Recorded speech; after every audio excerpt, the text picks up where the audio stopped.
बिस्मिल्लाहिर्रहमानिर्रहीम। Myself Fizan Ali and I am your biology teacher. So बच्चे, आज इस लेक्चर के अंदर हम डिस्कस करेंगे चैप्टर नंबर 10 क्लास 10 और चैप्टर का नाम है गैसेस एक्सचेंज। अब इस गैसेस एक्सचेंज में जाने से पहले हम थोड़ा सा प्रीवियस नॉलेज डिस्कस करते हैं, जो कि हमारे पास किसके बारे में है, रिस्पायरेशन के बारे में, जो कि हमारे पास किसके बारे में है, रिस्पायरेशन के बारे में। अब अगर याद हो आपको तो आपने 9th के अंदर रिस्पायरेशन के बारे में पढ़ा था। रिस्पायरेशन क्या चीज थी और इसके कौन से फेज थे, ये आप लोगों ने डिस्कस किए होंगे।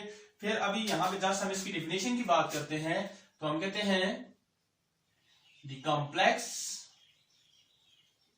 Complex oxidation reduction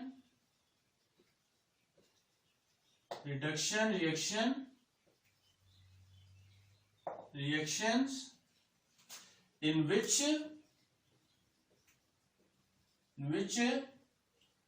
food molecules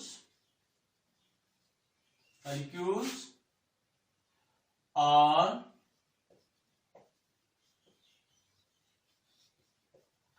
down into simple and energy is release, और एनर्जी क्या होती है, रिलीज होती है। तो इसको आप क्या कहते हैं, रिस्पायरेशन कहते हैं। इसको आप क्या कहते हैं, रिस्पायरेशन कहते हैं। अब जो हम बात करेंगे ना, वो जनरल टर्म में करेंगे। जनरल टर्म का मतलब कि अब हम इसको थोड़ा ब्रॉड लेवल पे लेके जाते हैं, तो हम कहते हैं जो हमारे पास रिस्पायरेशन है, इसकी अगर हम टाइप्स की बात करें, अगर हम रिस्पायरेशन को टाइप्स में डिवाइड करें, तो हमारे पास हम कहते हैं there are 2 types of respiration. Number one आप कहते हैं एक्सटर्नल रिस्पायरेशन। नंबर 1 आप कहते हैं एक्सटर्नल रिस्पायरेशन, और नंबर 2 बच्चे हम बात करते हैं इंटरनल रिस्पायरेशन। मतलब अगर हम बात करें तो रिस्पायरेशन कितनी टाइप्स हैं, 2 टाइप्स। कौन कौन सी, on the basis of their level, broad level पे बात करें तो हम कहते हैं एक एक्सटर्नल है, बाहर पे जो हो रही है, और एक इंटरनल जो हमारी बॉडी के अंदर हो रही है। अब इसी को थोड़ा सा हम यहाँ पे थोड़ा सा डिस्कस करते हैं। अब देखें, पहले एक तरफ हम लिखते हैं, आपके पास पहली रिस्पायरेशन कौन सी है, एक्सटर्नल रिस्पायरेशन, एक्सटर्नल रिस्पायरेशन। और दूसरी तरफ बच्चे हम डिस्कस करते हैं यहां पे इसके साथ ही इंटरनल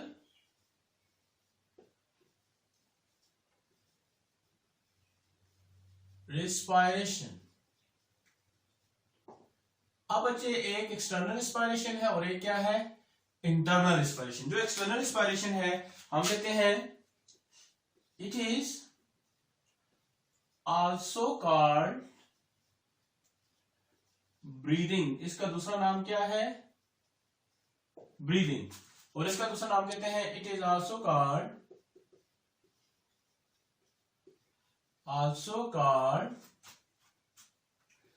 सेलुलर रिस्पायरेशन।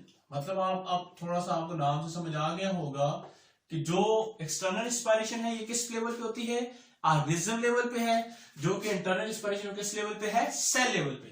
फिर हमने कहा कि इसका दूसरा नाम क्या है, ब्रीदिंग, और उसका क्या है, सेलुलर रिस्पायरेशन। अब बच्चे अगर हम इसकी फेजेस की बात करें तो हम कहते हैं ब्रीदिंग जो है इसकी 2 फेज है। ब्रीदिंग के कितने फेज हैं, 2। एक को आप कहते हैं इनहेलेशन, और दूसरे को आप कहते हैं एक्सहेलेशन। इनहेलेशन मतलब taking in of gases, and exhalation का मतलब है रिलीजिंग ऑफ गैसेस। जब जो इंटरनल रिस्पायरेशन है इसके भी 2 फेज होते हैं, ये टाइप्स आप कह सकते हैं। नंबर 1 को आप कहते हैं एरोबिक रिस्पायरेशन, और दूसरी आपको याद होगी एरोबिक रिस्पायरेशन। अब एरोबिक के अंदर आपको याद होगा, एरोबिक के अंदर क्या होता था, ऑक्सीजन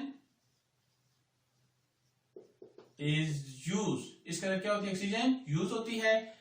जब विदाउट ऑक्सीजन, जो आपके पास एनारोबिक रेस्पिरेशन है, इसमें ऑक्सीजन की जरूरत नहीं होती, तो हम कहते हैं विदाउट ऑक्सीजन। फिर बच्चे इसके अलावा हम कहते हैं कि इट इज फिजियोलॉजिकल प्रोसेस। ये कौन सा प्रोसेस है, फिजियोलॉजिकल प्रोसेस। फिजियोलॉजिकल का मतलब क्या हो गया, जिसमें एंजाइम इन्वॉल्व नहीं होते, मैकेनिकल प्रोसेस जिसको आप क्या कहते हैं, ये क्या है, फिजियोलॉजिकल प्रोसेस है। जबकि इसकी अगर हम बात करें तो हम कहते हैं इट इज बायोकेमिकल प्रोसेस। ये क्या है, बायोकेमिकल प्रोसेस। आसान सी बात है, जो सेलुलर लेवल पर रिस्पिरेशन होती है उसमें एंजाइम यूज होते हैं, इस वजह से वो क्या है, बायोकेमिकल प्रोसेस है। इसके बाद नेक्स्ट बच्चे हम कहते हैं कि इसका जो मेन मकसद होता है, जो एक्सटर्नल रेस्पिरेशन, इसका मेन मकसद क्या है, इसका मेन मकसद होता है कि मेन एम क्या है, गैसियस एक्सचेंज। इसका मेन मकसद क्या है, गैसियस एक्सचेंज। किसका, एक्सटर्नल रेस्पिरेशन। एक्सटर्नल रेस्पिरेशन का मेन मकसद क्या है, गैसियस एक्सचेंज। और जबकि इंटरनल रेस्पिरेशन का मेन मकसद क्या है, production of ATP, production of ATP. अब बच्चे आपको याद होगा 9th में एटीपी हमने पढ़ा था, ATP stand for adenosine triphosphate. अब ये गैसियस एक्सचेंज क्या होता है, देखिए इसको और आसान करते हैं। गैसियस का मतलब होता है गैसेस, गैसियस का मतलब क्या होता है, गैसेस। एक्सचेंज का मतलब क्या होता है, तबादला। एक्सचेंज का मतलब क्या होता है, तबादला। गैसेस में गैसेस, और एक्सचेंज का मतलब क्या होता है, तबादला। तो आप इसको अगर हम डिफाइन करें तो हम कहते हैं the process of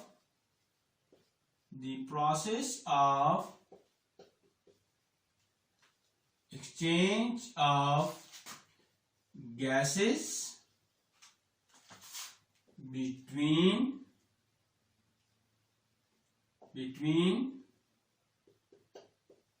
living organisms and their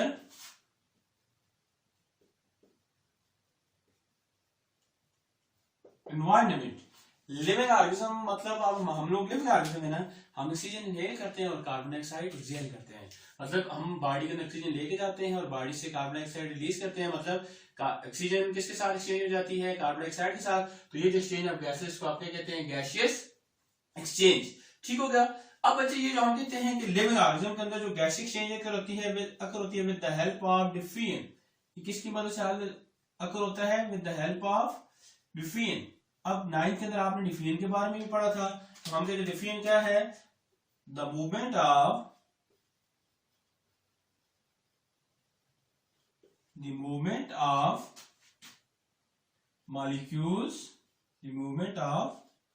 molecules from an area of higher concentration to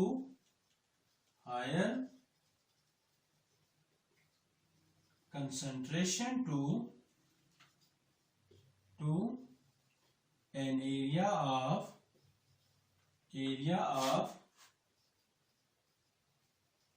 lower concentration is called डिफिन।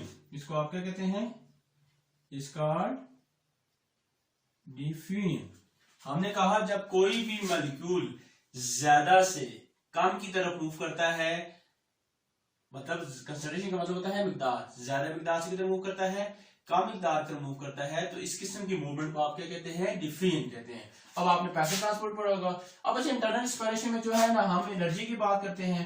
अब इस पे हम ज्यादा डिटेल में डिस्कस नहीं करते क्योंकि हम ऑलरेडी डिस्कस कर चुके हैं। अब ये जो प्रोडक्शन ऑफ एटीपी है, ये बेसिकली हमने कहा कि अगर एरोबिक है तो फिर 3 प्रोसेस होंगे ना, कौन कौन से। सबसे पहले हमने बात की थी ग्लाइकोलिसिस की, फिर बच्चे उसके बाद हमने बात की थी क्रेब्स साइकिल, और लास्ट में हमने बात की थी इलेक्ट्रॉन ट्रांसपोर्ट चेन की, ETC जिसको शॉर्ट फॉर्म में लिखते हैं। तो इसके बारे में हमने डिस्कस किया।